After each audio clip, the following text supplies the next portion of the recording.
Hello once again, everybody, and thank you for joining me in the Bettor's Box. This is BangTheBook.com's MLB betting podcast for Monday, April 20th. I am your host, Adam Burke. This and every edition of the Bettor's Box presented by our friends over at DSI Sportsbook. BTB and the number 200 is that promo code. 100% deposit match bonus for the Sportsbook, 100% deposit match bonus for the live casino at BetDSI. It's only a game until you bet it. Happy 420 to all my listeners out there. If that's something that you celebrate, I hope you're enjoying the day. Not necessarily my thing, but a thing for a lot of my friends. So hopefully you're enjoying the holiday here and enjoying the festivities and maybe getting a little bit of a break from all the stuff that we've been dealing with out there in this quarantined world. Over at bangthebook.com, you can check out my 2020 MLB betting guide in PDF form. We also have a lot of draft coverage over there for you as well. And we'll be doing some draft stuff here this week on Bang the Book Radio. We'll talk NFL Draft on Tuesday with Brian Blessing, talk NFL Draft on Wednesday with Thor Nystrom of Roto World.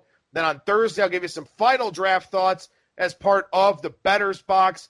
So a lot of draft stuff coming your way here this week on Bang the Book Radio. And look, this is the fourth time that I've recorded this April 20th show. Twice on Skype, the audio wound up being unusable. Once via the old way with Blog Talk Radio. That didn't upload properly. So this is the fourth time that I've recorded this edition of the Bettor's Box, and I am absolutely praying that this one goes off without a hitch here. Hopefully it does. We're going to be going through the Monday Mailbag here on today's show. I've gotten several good questions about the sports betting industry and about Major League Baseball and betting here for today's segment. So that's what I'm going to do for the Bettor's Box. It's going to be all Monday Mailbag here on today's show. But the last four questions that I have, all very much tied into baseball, all will be good talking points here for today's program. And admittedly, in the interest of time, I may be going through some of this stuff a little bit quicker than I did on previous recordings. My wife's getting home from work and all that. So, like I said, I'm already doing this for the fourth time today. Kind of pissed off about it. A little bit frustrated to say the least. So going to be going through this on today's show, but I will expand on some of this stuff for Thursday's edition of the podcast as well. So we start things off with a three-pack of questions here from our buddy Rich Lamons, former Bang the Book contributor, full-time loyal listener of Bang the Book Radio. Rich, hope you and your family are doing well. Love you, brother. Thank you so much for being a supporter here of Bang the Book Radio. First question from Rich here. Once sports return, do you think that the handle for sports books will be massive just because sports are back, or smaller than anticipated because people don't really know how to treat current events? It's a great question. It's kind of an unknown. We don't necessarily know how things are going to play out once everything comes back around. Here's my take on it, though. The first is that obviously people aren't going to have a whole lot of disposable income. They're not going to have a lot of fun money. A lot of people furloughed, a lot of people laid off. Of course, small businesses dealing with all the stuff going on with the SBA and the PPP loan and all those types of things. Not that I'm bitter about it or anything like that. But I don't know what people's bankrolls are going to look like. Now, what I can tell you is this. I think the offshore marketplaces will be a little bit more active, will be a little bit more robust, because a lot of people had funds in those offshore books. And because they're not quite as easily accessible as the U.S.-facing books, I think that maybe a lot of those bankrolls are kind of still intact here at this point in time. With the U.S.-facing apps, it's very easy to just withdraw. And a lot of people probably did go that route if they needed to tap into that money. Now, if they didn't, then their money is still going to be there, and they'll still be plenty active with these sports betting markets. Now, I will say this. A lot of this is going to be predicated on the context in which these leagues come back. We know that there will be a diminished home advantage, if there is one at all, for these teams. And also, what does the format look like? Do we dive right in? Do we have the playoffs right away? We're not going to, waste time doing scrimmages. So that certainly creates a very uncertain environment. And what I can tell you is that, and as we're seeing here with the NFL draft, sharp money loves uncertain environments. They love things that are a little bit chaotic. And that's true not just of the sports betting market, but also of the stock market as well. Uncertainty usually favors the bold. So I think that sharp bettors will be out there en masse. Some will wait, some will hold off and see what things look like, but others are going to be very, very active here, thinking that they probably have some edges, thinking that, this unconventional environment probably not properly accounted for, maybe young players that don't have families or anything like that as of yet. Maybe some of those younger teams going to be a little bit more invested than some of those more veteran-laden teams. I don't know. We'll have to see how this plays out and how it's priced in the betting markets. But again, a lot of uncertainty here, and hopefully we get an answer to this question. Hopefully we do get sports back here sooner rather than later. Second question from Rich here, asking if I've been practicing my wiffle ball bat flips. Quite frankly, I haven't played wiffle ball in a long time. It's a lot like trying to get together a home poker game. Hard to get enough people to do that. Haven't played wiffle ball in years. Shame on me, I guess. But no, I've not been practicing my bat flips, although I have gotten back into playing MLB The Show. I guess sometimes there are bat flips kind of associated with that. Last question here from Rich in his 3-pack for the Monday Mailbag. Other than getting season prep work done early, are you personally doing or learning anything new with the downtime? And regrettably, not really. There are a lot of things that I probably should be working on, projects that I've wanted to do, stuff like that. But I basically went from 100 to 0 to about, 30, 35 now. It was a very high volume style. Everybody knows that. That's followed my work at bangthebook.com. Did the MLB betting guide, did all the conference tournament previews, and all of it pretty much for naught. And mentally, it's kind of hard to get over that. It's kind of hard to find the motivation to do a lot of things. After you put out so much energy, so much time, so much effort, and then all of it just kind of dissipates, it's kind of tough to have that level of motivation. And quite frankly, I'm supposed to be in Hawaii right now, so it's hard to have a whole lot of motivation to do anything. People obviously in much more difficult situations than I am, and my heart goes out to them. But as far as, this downtime for me, probably wasting a lot of it, to be totally honest with you.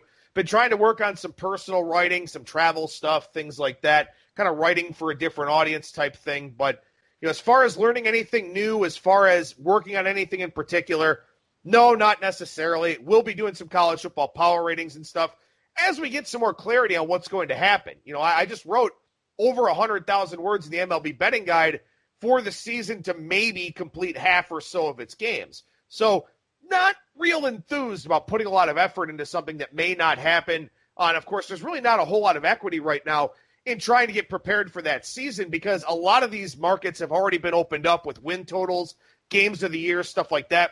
I'm not going to get out in front of the market, and I would just be tying funds up with the hope that baseball, basketball, and hockey come back around. So not really doing too much as far as learning something new or working on anything new, just trying to get by, I guess, would be the way to put it, much like most of the people out there. But, Rich, I appreciate the questions. Thank you so much, brother. And, again, like I said, hope you and yours are doing well. A 4-pack of questions here from Matt via email. These are excellent questions. Very happy to break these down. I've already broken them down 3 different times today, so we'll see how the 4th time goes with this. But the first question here from Matt, how do you handicap using the same information that the books have? We talk about ERA, FIP, and XFIP discrepancies. We talk about why line moves are based on that. We talk about WOBA and XWOBA. And, yeah, the books have all of that at their disposal as well. The difference is we actually utilize it. We've got a very different set of goals from what the sports books have. Remember, the sports books aren't trying to predict an outcome. They're not trying to win the game. They want to win based on the rules of betting. They want to win based on the VIG. They want to win based on balancing their action and limiting their risk. We want to win by picking the outcome, by predicting what's going to happen. So because we have such a different goal, things are a lot different between us and the sports books. And in fact, I asked a buddy of mine who was on the odds team for a couple of different prominent sportsbook companies about this. I'm like, look, line moves happen from, ERA, FIP, and XFIP discrepancies. Are those priced into the market? Is that something that they're paying attention to? Do they shade those lines? And basically, he told me point blank, and this was a couple of years ago, maybe things have changed, but he basically told me point blank that I was overthinking it, that they're not looking at these sabermetric stats. Yeah, maybe they're expecting action to come in a certain way, but that just means that when it comes in, they're going to react more promptly. They're going to pay more attention to it when it starts coming in.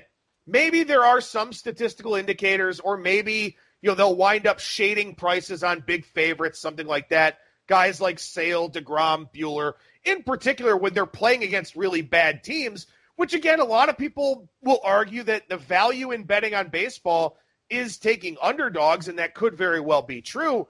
But the reality of odds making is that they are posting a number. They are putting a number out there in hopes that they get as much balanced action as they possibly can, or posting a number to find out some information, whether that line is right or wrong, and then be prepared to limit their risk. That's the bookmaking side of everything. For us, it's completely different. It is completely different with what we're trying to do. They're trying to minimize risk and balance action and try to win based on the VIG, based on the juice. We are trying to win because we want to win our bet. And a lot of times here, we'll look at a pitcher with a 6.50 ERA, a 4.50 FIP, and a 4.25 xFIP, and we know that's a guy that's probably going to get better. We know that that's a guy that we probably want to take an extended look at. But when you look at this from a bookmaking standpoint, the guy has a 6.50 ERA. So, yeah, his advanced metrics are maybe better indicators of future performance, but also, too, they have to react to what has happened, what has actually taken place, as opposed to what could happen. So, yeah, maybe sharp money comes in on that guy, but maybe it doesn't. And if they shade a line 10 to 15 cents, expecting sharp money to come in, and it doesn't get there, well, you've got an avalanche of public money fading a pitcher with a 6.50 ERA. So we've got two very different goals in mind on each side of the counter here. So we use those sabermetric stats. We use regression analysis. They may be aware of it, but they're not using it with the posting of that line. They're just reacting to it with the action that comes in. So even though they have this information as well, they don't use it to the same degree that we do. So it still creates an advantage for us if we're able to interpret the data properly, and of course, if it winds up coming to fruition. So yeah, they've got it, and maybe some of the really sharp baseball minds out there in the odds-making community, kind of delve into it a little bit. But for the most part, that's up to us. That's up to us as the bettors to analyze what that stuff actually means. Second question here from Matt. In terms of worst pitchers against righties and lefties and whatnot, and for those that don't know, last week I talked about this, the lefty-righty splits. Home road splits are into the line. They are already built into that number because there's a different power rating at home versus on the road for a lot of these pitchers. Now, with lefty-righty splits, I don't think that's factored as much into the equation, so I do think that can create a little bit of an edge for us.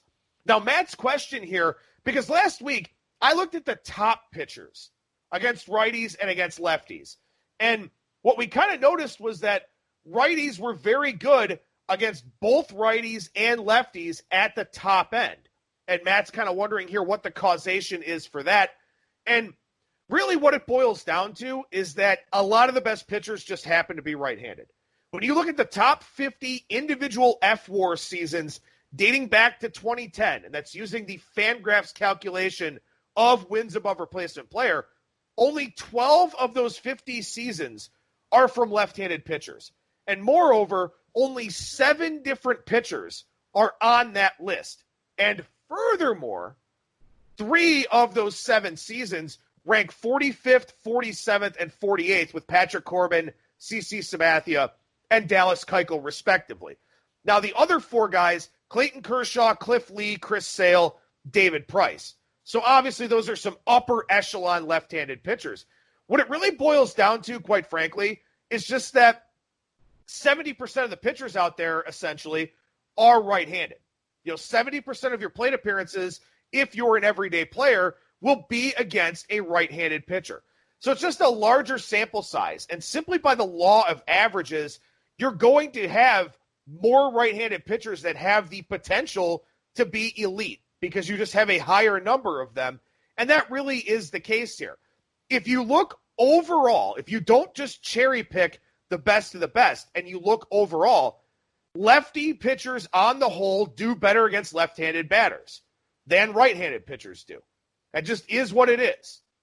So even though the top guys were right-handed on that list from last week, they were the elites, the DeGroms, the Buehlers, the Verlanders, the Syndergaards, types of guys like that. The guys that are the best of the best are the best against everybody. But when you look at lefty versus righty splits, you've got a lot of pitchers that are average and below average against left-handed batters. So it's just the sample that we were looking at last week just highlighted the elite right-handed pitchers. On the whole, lefty pitchers do fare better against left-handed batters than right-handed pitchers do. Next question here from Matt. Why the magic number of minus 180, and do you play it often personally?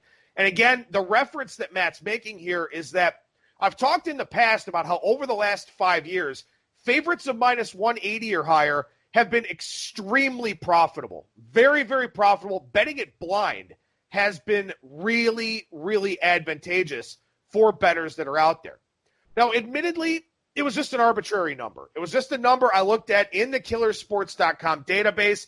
Maybe subconsciously, I thought it was a pretty good starting point because a minus 180 favorite has an implied win probability of 64.29%. And I think when you start getting into 65-35 propositions, that's where you kind of get a pretty high level of confidence that a team is going to win that game. Now, minus 150 is a 60% implied win probability, minus 200, 66.67%. But mainly what I just wanted to illustrate is that big favorites have been very profitable.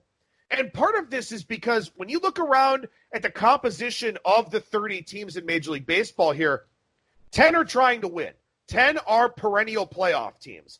Another 10 are okay. They're not bad. They're not tanking. They're not going all in to compete. But they're probably going to be, plus or minus 4 or 5 wins of 500, something like that. Then you have another 10, another third of the league, that's just not trying to win at all. So a lot of these big favorites, in particular with this current crop of elite pitchers that we have, a lot of these big favorites have just been very, very profitable. So that's really all I was trying to illustrate. The minus 180 was kind of an arbitrary number, but if you go up to minus 200, it shows the same thing, if not to a higher degree.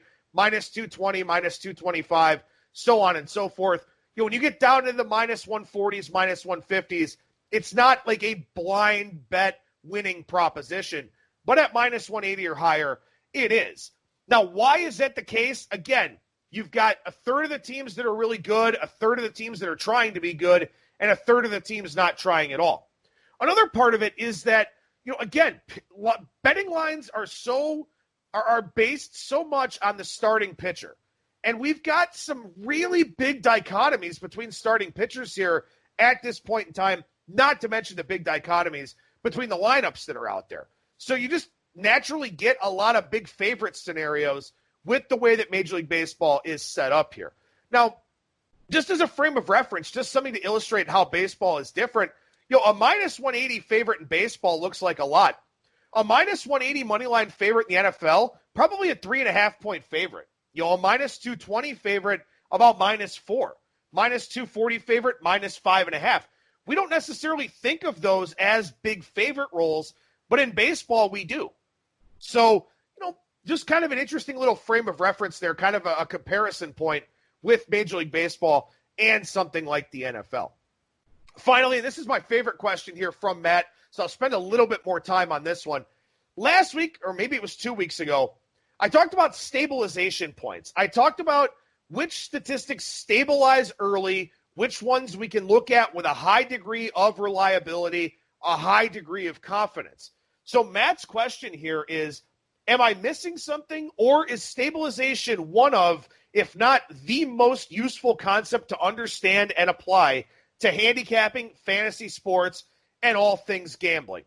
Matt continues to ask, Can you go over stabilization a little bit more? Not the definition, but rather which stats stabilize sooner versus later. Now, remember, one of the reasons that we look at FIP as opposed to ERA is because FIP is predicated on the things that a pitcher can control. The four components being strikeouts, walks, hit by pitches, and home runs. ERA, defense dependent, context dependent, stuff like that. But also, one of the reasons to hone in on FIP is because of those four components, strikeouts, walks, home runs, and hit by pitches, strikeout rate, walk rate, and home run rate all stabilize at a small sample size of outcomes. Strikeout percentage and walk percentage stabilize around 50 to 70 plate appearances. Home run rate is around 100 plate appearances. Home run to fly ball rate a little bit further down the line than that. But still, you've got these primary components of FIP that we can evaluate and look at with a higher degree of confidence early on in the process than we can ERA. You look at batting average, for example. Batting average never really reaches a stabilization point. But on-base percentage, slugging percentage, OPS, on-base plus slugging, and ISO, isolated power, which is slugging percentage minus batting average, those four metrics stabilize around 350 plate appearances. So that's about a half season's worth for a full-time player. So batting average never stabilizes, but on-base percentage and slugging percentage and OPS actually do. So those are better indicators, better barometers of offensive performance, and why when people talk about, oh, he's got such a low batting average, nobody looks at batting average because your goal as a hitter is to get on base. And on-base percentage stabilizes low enough that we can actually evaluate that with some degree of confidence. Now, I've talked about this a lot in the past, but I really like to use the baseball savant data, the StatCast data of exit velocity in my handicapping. This is important. Exit velocity becomes reliable and stable for hitters at 40 to 50 batted balls. It's the same thing with barrel rate, about 40 to 50 batted balls. Now, for barreled balls, roughly 80% of them become hits, and more than 75% of them become extra base hits, so doubles, triples, and home runs. So guys that hit the ball hard and make a lot of quality contact with barrels have a lot of extra base hits. So again, that's why I look for pitchers that don't allow a lot of barrels, that don't allow a lot of high velocity contact, because I want guys that are able to limit damage. But with exit velocity for pitchers at 40 to 50 batted balls, it reaches a point of reliability. However, the more batted balls you accumulate, the less reliable it gets. The reliability point actually starts to go down as you get more batted balls. So it stabilizes and becomes reliable at a low number. However, as you keep increasing the number of batted balls, it becomes unstable and unreliable. And what that says to us is that pitchers make adjustments. And we know that. We know pitchers maybe change a grip, maybe change their mechanics, maybe change their usage patterns. They start throwing certain pitches more or throwing certain pitches less.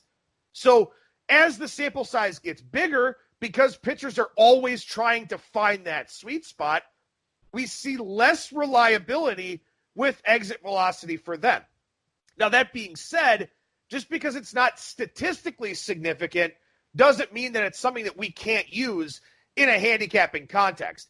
By the definition of stabilization, it's not there, but it is still relatively reliable. So we can still use that in our handicapping process. And why is exit velocity so important? Well, I have links in the Bettor's Box notes for today. One to the Russell Carlton article over at Baseball Prospectus about exit velocity and the low stabilization point. And another is an article from Rob Arthur over at 538 on what suppressing exit velocity actually means. If you look at batted ball data, this was, I believe, from 2015 and 2016 in that article. If you took 1.5 miles per hour of exit velocity off of a batted ball, on average, that batted ball would drop by 13 points in batting average on balls in play. So the weaker the contact, the more likely that ball is to be an out. And of course, this makes sense. It goes in line with what I've talked about before, where generally speaking, the batting average on a ball in play or on any ball, hit forward at 95 plus miles per hour is in the 518 to 520 range. If you go down to 94 plus miles per hour, it goes down to about 505. If you go down to 93 plus miles per hour, it goes down to about 490. So with each mile per hour that you drop, the actual batting average goes down roughly about 15 points. So exit velocity and limiting hard contact is critically important if you want to have success as a pitcher. Another thing that we can take a look at here is controlling the count, because it's much more difficult to hit with 2 strikes than it is to hit in a hitter's count, 2-1, 3-1, something like that. And what we find is that if you look at the difference between a first pitch strike and a first pitch ball, the offensive numbers are dramatically different. We're talking about 140 point difference in on-base percentage, 110 point difference in slugging percentage just by throwing strike one as opposed to throwing ball one. So guys that get ahead in the count, guys that throw a lot of strikes, guys that limit walks are also going to generally limit their exit velocities against. So even though we're not talking about the dictionary definition of a stabilization point for exit velocity for pitchers, we can still use a lot of this information to our advantage to create a handicapping profile of each starting pitcher and then react accordingly.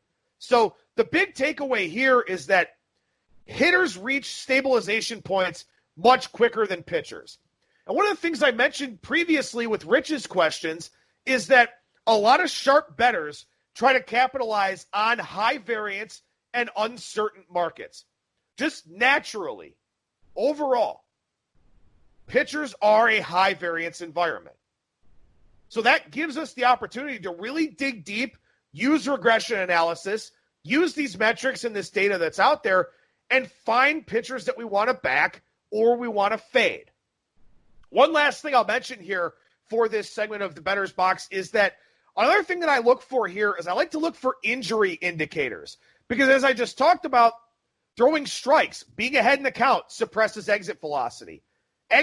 Suppresses exit velocity, and then exit velocity suppresses what happens with the outcome of those batted balls. If you've got injured pitchers with velocity drops, command and control drops, increase in walks, decrease in strikeouts, stuff like that, those are guys I want to look to fade, because if they're not healthy, not only are they not locating, but they're giving up higher velocity batted balls, which is why a lot of those guys will get knocked around a few times, then all of a sudden hit the disabled list. So I look for those injury indicators as part of my handicapping process as well. So there's so much stuff that goes into this: stabilization points, evaluation of pitchers, evaluation of this StatCast data, so on and so forth. I'll talk more about this stuff on Thursday here. Again, trying to get my 4th recording of this version of the Bettor's Box, kind of wrapped up here. But great questions from Matt. And again, I will expand on these a little bit more on Thursday's edition of the show, and maybe talk a little bit more about stabilization points, about some of the other indicators that I look for, stuff like that, to handicap these pitchers. So, once again, Tuesday, Brian Blessing will talk NFL draft, maybe some horse racing or golf or who knows what else. We just kind of riff and freestyle for the most part on those Tuesday shows. Wednesday, Thor Nystrom from Roto World will talk NFL draft. Thursday, I'll give you some final thoughts on the NFL draft from me and do another edition of the Bettor's Box. That'll do it for me. Thank you so much for listening, everybody. And remember that you will never strike out when you're in the Bettor's Box.